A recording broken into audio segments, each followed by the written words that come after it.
I'm proud today to introduce the Pharmacist Asthma Update Encounter Management Application Training Program.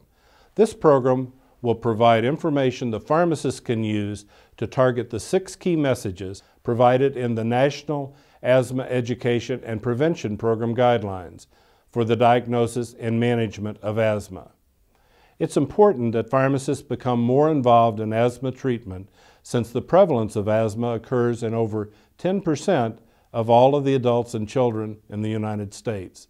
These rates are even higher in Missouri's Medicaid population. After our opening presentation by Dr. Catherine Blake, a senior research scientist with Newmore's Children's Clinic in Jacksonville, Florida, and a nationally recognized asthma treatment practitioner and researcher, we will review the 6 key messages provided in the national guidelines. So how will this program work? Thanks to the development of an expert logic engine which analyzes claims data, likely problems can be immediately identified at the time of dispensing an asthma medication. These problems relate to dispensing patterns for controller and quick relief medications and healthcare utilization, including emergency room visits for asthma and lack of evidence of spirometry.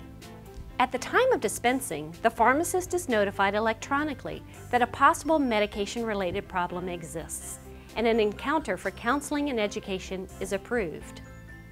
The pharmacist can accept or reject this opportunity, but if accepted, the encounter must be delivered within 90 days.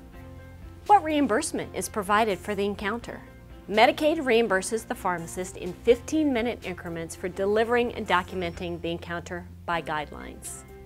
Detailed guidelines for interviewing and counseling patients are provided electronically through the Asthma Encounter Management application. So how will pharmacists be trained to provide encounters? This video training is part of a system of expert resources available to support pharmacists in both formal encounters to address medication-related problems and through informal time of dispensing messages.